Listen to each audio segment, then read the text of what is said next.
So in Buddhism, what we need to examine is this. We believe in a higher power. We believe in the blessings of Buddhas. We believe in the holy Dharma protectors such as Benden Lama, Setrap Mahakala. But that one is all outer. The real Dharma is here. You see, people always talk about Dharma protectors, which one is good, which one is bad. They always talk about which lineage is good. It's a waste of time. People who talk about that, it's a waste of time. It shows you how much they don't know Dharma. Do you think in the monasteries, the monks discuss that? Do you think the high lamas and students discuss that? Do you think the high lamas discuss that with each other? They don't. They discuss the mind. They discuss how to overcome the mind. They discuss meditation. They don't talk about protectors and lamas and lineage, who's good, who's bad. They don't talk about that. Why? Very small issue. Waste of time issue. It's like old ladies get together and talk about who's wearing what color hat. What high lamas and Dharma practitioners and Buddhists get together to talk about is the mind and transforming the mind, not to increase gossip, not to increase negative talk. Why? If you increase it or you help people to increase it, it's very bad. If you have knowledge, you must cut their talk. You must cut their talk by say, shut up. No, wisdom. And you must be firm. So what we need to talk about is like what we talk about in the monasteries. Mind. Mind. I've studied so much. I bring it down to you in your language with your own language. So,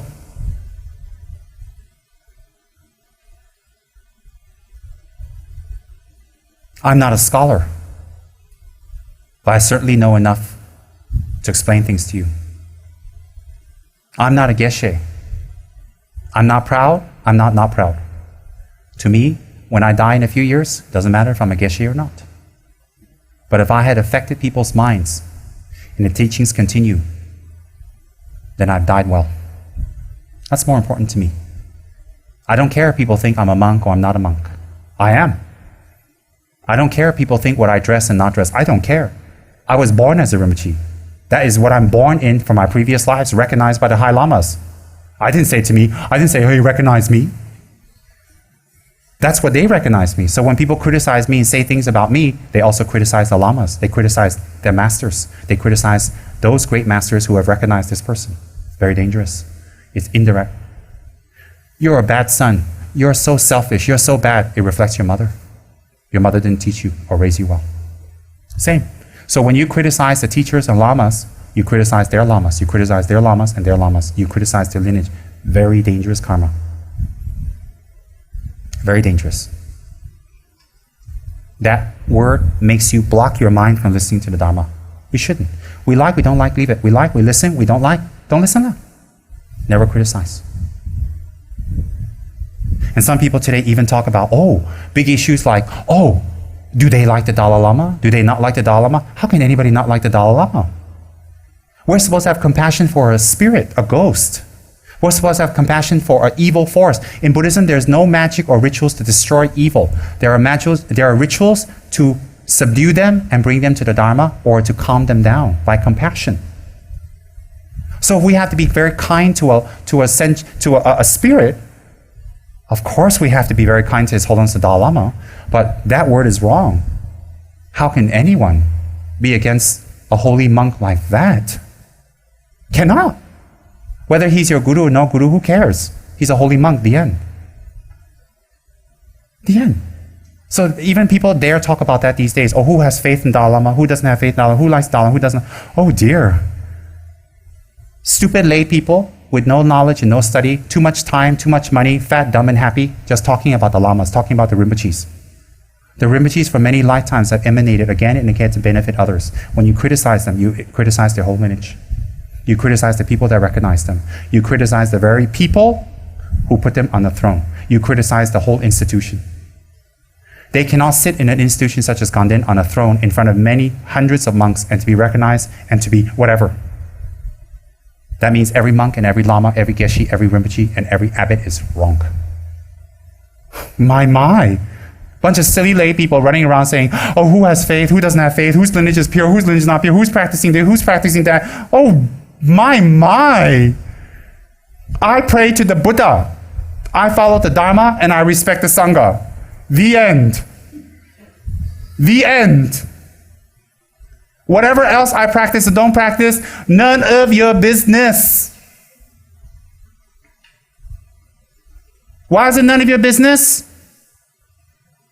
If you're higher than me, you can see when I'm practicing, you got clairvoyance, what? So you don't need to talk, blah, blah, blah, blah, blah, blah, blah, blah. Obviously, you're stupid. You didn't practice, that's why you don't have clairvoyance, so you don't see nothing, blah, blah, blah, blah, blah, blah, blah, blah, blah, blah, blah, blah, blah. Then you become more stupid. You look like a duck, blah, blah, blah, blah, blah, blah, blah, blah, blah, blah. Oh, chicken. If you're higher than me, you got clairvoyance, you can see when I'm practicing, you don't need to introspect and check and look and talk and gossip. Because you have clairvoyance. Since you don't, stupid. Then some people say, hey, I better check this guru out, see what they practice, how they practice, so I can see if they're qualified now. Oh, you're so qualified, is it? You are so qualified to check out your guru and all the guru. You're so high. Who put you on the throne, dearie? Oops. Simple. It's simple logic. And I love every single Buddhist monk on this planet. Whether they follow my lineage or not, I don't care. Oh, he's not Tibetan Buddhist, he's a Thai monk. Oh, no, cannot. Oh, he's a Nyingma monk. No, cannot. Oh, he's a Gelugpa monk, but what side? The dark gray yellow Gelugpa or the bright yellow one? Which side? In between lah, you take your guess. I don't take any sides. I follow the Buddha. I follow the Dharma. And I respect the Sangha. Because I take refuge and I respect the Sangha, I don't criticize any person who wear any robes. Never. Then some lay people have the nerve to criticize monks. Hello!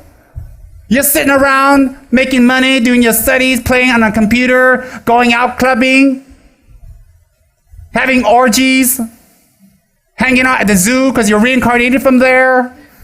You know nothing about the monk vows. You know nothing about monk rules. You've not given your life and given yourself to meditation or practice ever. And then you can some more criticize the monks when you know nothing about their vows. You've studied not the Vinaya Sutra. You know nothing about their practice. Nothing about the holy Ganden lineage of Lama Tsongkhapa. You know nothing. Some of you never even been to Ganden.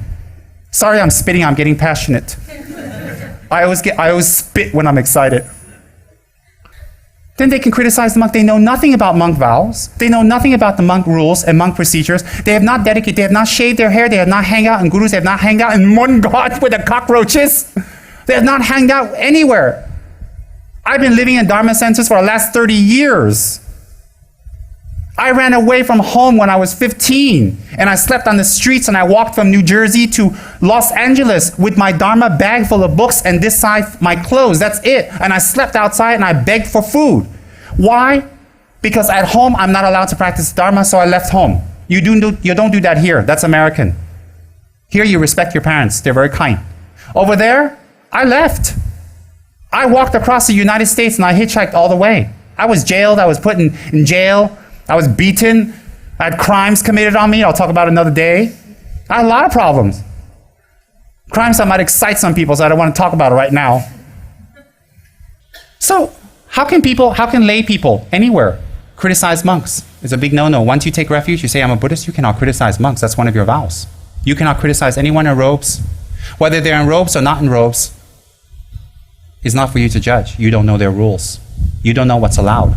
And you don't judge one monk tradition of one country with another monk tradition. In Tibet, it's different because of situation, social, backing, and climate, environment, it's very different. So you don't take one rule of one country and apply it to another and then start judging. Very bad.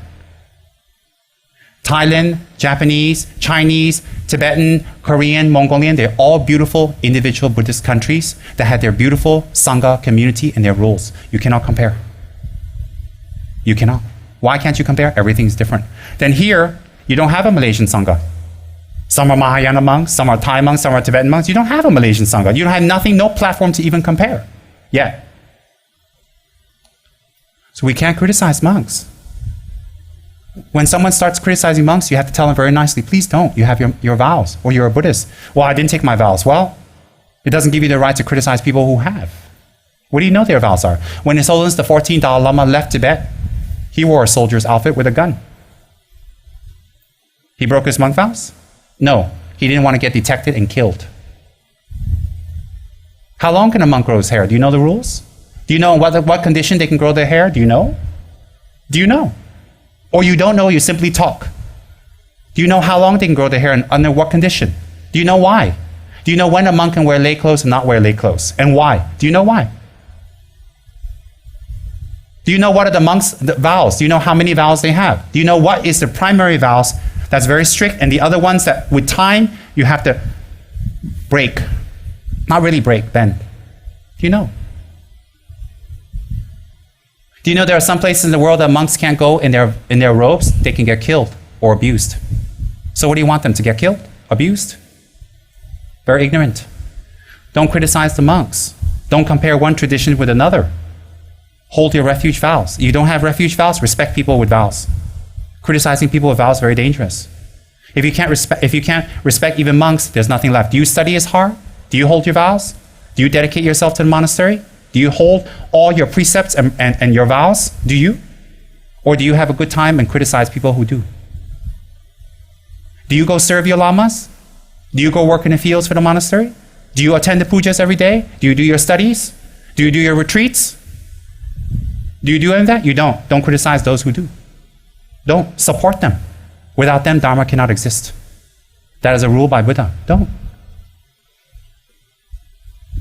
And then checking lineages. These days there's a big thing about checking lineages. Whose lineage is correct, whose lineage is not correct. Who are you to judge? Who am I to judge? That's why I never make a comment about it. Never. Never. Very simple. In my center, in KH, we follow the traditions of Ganden, blessed by the traditions of His Holiness, the Dalai Lama. The end. Anything else, I don't reject. I don't comment. It's not good, bad. And anybody who don't follow that, I don't say it's bad either. I have no right. I have no right. Once I start criticizing, I have to criticize everything that's not my lineage.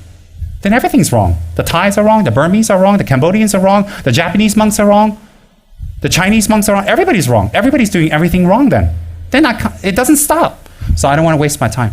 I follow my lineage. I do my practice. You want to do something else? It's good, it's bad? I don't know.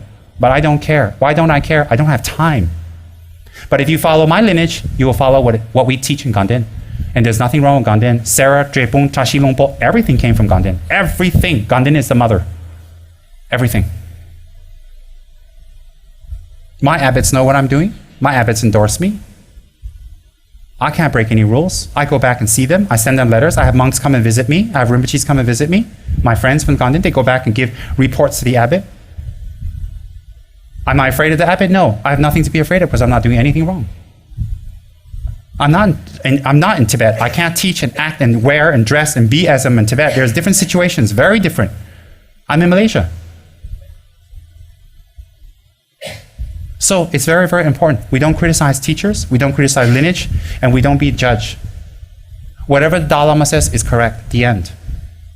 But there are two sides of a coin. He may say white at this time, and another time he can say black. Another time he say white, another time he say black. It depends on the time and the place. For some countries he go to, he say, hey, practice Tara. But then he goes to another country, he says, no, you practice Avalokiteshvara. Then is he lying? Is he wrong? No. It's the place and time and people. Cannot. And there are many people out there. Many people. There are many people out there who don't believe in the Holiness of the Dalai Lama. Because they're bad, because they're wrong? No. They have their own lineage, they have their own practice. They have all their own traditions. Let them practice in peace and pray, help, donate, and send your energy to them to grow. All forms of Buddhism must grow. In the end, we believe in Buddha. Very simple. So what is that when we criticize lineage and we criticize this and this? It is our mind projecting onto others again. Why is that? Why is it we cannot avert criticism or stop criticism? Because we don't have enough knowledge to stop criticism. If other people talk, we don't have enough knowledge. So we make up things to cover. We make up things to say things to make them respect us. Why do we criticize lamas? How can we criticize a lama? How can we criticize a tulku? Tulku in Tibetan means emanated body, one who can emanate back again and again, whether by prayers or consciously. They come back to teach, they come back to help. Check their actions, what do they do? How do they act? What do they do 24 hours a day? What have they been doing for the last 30 years? What have you been doing for the last 20, 30 years? Then you can check if they're tulku or not. Very simple. We cannot criticize. I'm not telling you not to, I'm telling you why you shouldn't. I don't. Never. Never. Never. Respect all teachers, whether we feel they are right or wrong, or other people feel they're right or wrong. Respect all Sangha. We are not in robes. We don't have their vows. It's very heavy karma. Respect all lineages, Tibetan and non-Tibetan. And within Tibetan, all the lineages, respect. We're not in a position to criticize. And don't encourage and entertain negative talks of what is politically correct and not politically correct. Why is that? We're here to practice Dharma. Let's learn Dharma. We're here to learn about the Four Noble Truths, the Three Principal Paths, the Holy Graded Path to Enlightenment, Lam Rim.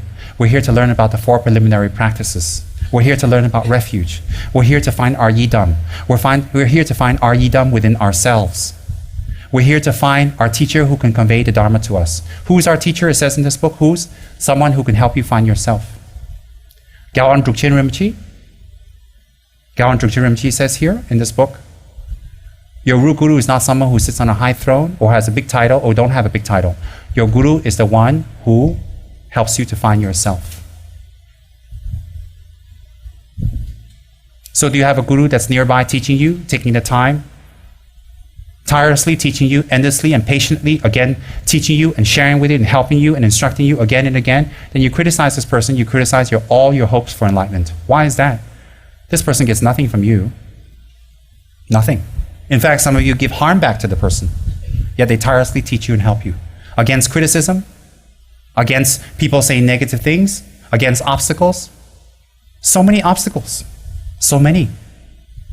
Other religions criticize. Our own religious people criticize. Other lineages criticize. People within the center criticize. So much. But these people, these lamas never give up. They continuously teach and help. So what is that?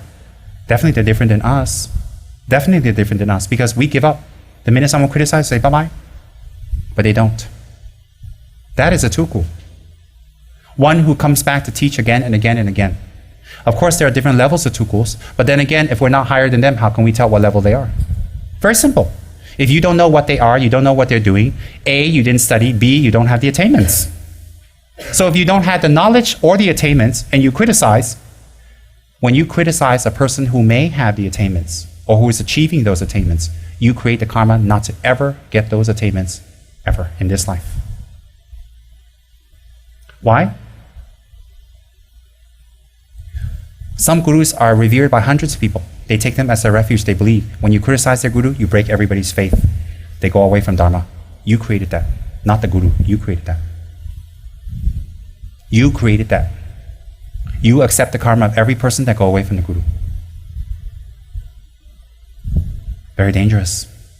Very dangerous. The karma is very dangerous. So when you do that, you will create the karma. You will not have harmony in your life ever. That when you hear religious dharma, when you hear real dharma, you cannot accept. And if you accept, you cannot practice. If you practice, you cannot finish. Definitely cannot. Why? Because you create that karma for others to go away. So why is it that if we make offerings to the Buddha, if we make offerings to the Buddhas, we collect merit, but if we criticize, we don't collect demerit? Why? Why is it a Lama, a high Lama in Ganden, they put them on a throne, the monks make offerings to the Lamas. Lamas is not monks. Lamas in Tibetan tradition means a reincarnated teacher. Lama refers to Tulku or Rinpoche. Lamas is not referred to monks. Lamaism is all wrong words. Nobody speaks my language here. Okay, maybe we got one clown there that speaks one or two words. No, Lama refers to Rinpoches or Tulkus, reincarnated beings or teachers, your teacher. So, when you criticize another person's teacher, what's the pain you create in their minds? What's the pain? Even if their teacher is wrong, inverted commas, but they're still getting some benefit, it's still transforming their mind. Still. So it's very, very important that we practice abstinence. Abstinence of encouraging, abstinence of negative speech towards the holy Dharma, its teachers, its monks, its Sangha, and its lineages. It's very important we practice that. Do you know why? We don't want to create more toward religious turbulence. We're destroying our own religion. We're destroying our own Buddhism from inside. This cannot, that cannot, that cannot, this cannot, that cannot. We destroy it from the inside. Then we say we're Buddhists, we say we like Dharma. No, we're destroying Dharma from the inside, not from the outside. We don't have any enemies. Malaysia is a beautiful country. It encourages multi-pluralistic existence. All religions. What a beautiful society. Malaysia doesn't destroy it, we destroy it by our mouth. And our mouth is an extension of our lack of knowledge, is our lack of study, lack of understanding, lack of contemplation, lack of attainments. So if you criticize others, two things. A is you don't have attainments. B, you didn't study. Because high lamas in Ganden, I don't hear them criticizing, ever. Ever. So I usually follow their example. I don't follow normal people's example. I don't hear Kabji Lati Rinpoche. I don't hear His Eminence Kabji Song Rinpoche.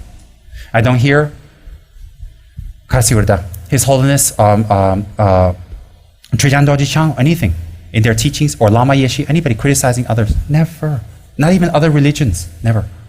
So that's the example I follow. Do you know why? When I die, you won't go with me. Me and my karma will go with me. So if someone seems to be a high Lama, benefiting many beings, and I criticize, that karma will go with me. Very dangerous. Why is that very dangerous? How does it help us? How does it help your practice? How? How does it help your own practice? So it doesn't help your own practice. We have to think carefully. What do we have to think? Is it beneficial to continue this action? No. No. In my center, with my students and my friends and people who are associated with me, I encourage them to respect all religions. Always. Never criticize. Never. Even if there's something there you see is wrong, keep quiet. Why? You don't know. I encourage my people and my center to always respect other forms of Buddhism, other lineages. Even lineages that we don't feel comfortable with or we're happy with or it's politically incorrect, I don't criticize. Why don't I criticize? I'm a Dharma teacher, not a teacher of politics. I don't teach politics. And on top of that, in my Dharma center, I follow the holy lineage of Ganden, and I will not do any other lineage. And I'll tell you why. I don't know any other lineage. I joined Ganden. I've been with Ganden teachers my whole life. I've been studying the Ganden tradition since I was 8 or 9. I don't know any other traditions. I can't teach you what I don't know. Doesn't mean the other lineages are wrong. No, no, no. That's one. And I follow the lineage of Ganden. Do you know why? If it's good enough for the high lamas of Ganden and the monks, and it was instituted by Lama Tsongkhapa 600 years ago, I think it'll be good enough for us clowns. For me, clown, and you, clown, it'll be very good. If the holy monks of Ganden can follow, clowns like me, no problem. And whatever His Holiness says is correct. I'll tell you why. I don't look deeper. I don't examine deeper he's correct or not correct. I'll tell you why. He works very hard. He works very, very hard. He holds his vows purely. He single-handedly brings Buddhism to the world. Single-handedly. Without His Holiness the Dalai Lama, much Dharma cannot grow in this world. And whatever he says, whether in our eyes, in our ears, sometimes sound negative or right or wrong, we shouldn't judge. He has his reasons. It is said during his previous incarnations as the King Sonzen Gampo. During the Dalai Lama's previous incarnation as the King Sonzen Gampo in Tibet, you can look it up, Sonzen Gampo. Tibet was not unified. So therefore, there was a lot of fighting and factionalism. In order to bring Dharma in, he had to unify the country. So you know what His Holiness did? He emanated an army. And he emanated factions and enemies. And for the populace and for the people and the villagers and the different factions in Tibet to see this, and they fought with each other. And he led the forces, and he fought with them, and he killed them, and he destroyed them. And when he was done with these people, he emanated them back. Why? To subdue them with war. Because Tibetans before that were warlike. So they respected Sonzen Gampo for his generalship. They respected him for his power, and they respected him for his command. Because of that, he unified Tibet. And in his future incarnations, he came back as high lamas to teach the Dharma. Why? He needs to bring people to study Dharma, then he taught the Dharma afterwards. That's why in Sonzen Gampo, if you look in Potala, they have a statue of him in Tibet. He's always there with his two wives, the Nepalese and Chinese wife, Wen Cheng. He brought the Joel Rinpoche. The Chinese wife brought the Joel Rinpoche to Tibet, the most famous statue. The Nepalese wife bought the other statue that had encased in Tibet, two very holy ones. He's always pictured there with his two wives and an Amitabha coming out of his head. He has a turban with an Amitabha. His name is Gyalpo Sunzen Gampo, and he is considered a previous emanation of His Holiness. Why? Bodhisattvas don't kill. They don't harm. But they may say things or do things or emanate things to make it look like that, to subdue our minds for that time and place. So when everybody was killed, he became king. He dissolved them back. So these days, whatever His Holiness says, whatever he does, it may look this way or that way, this way, that way. Don't doubt. Don't criticize. Leave it. Everything will be dissolved back. Everything. That's what I believe.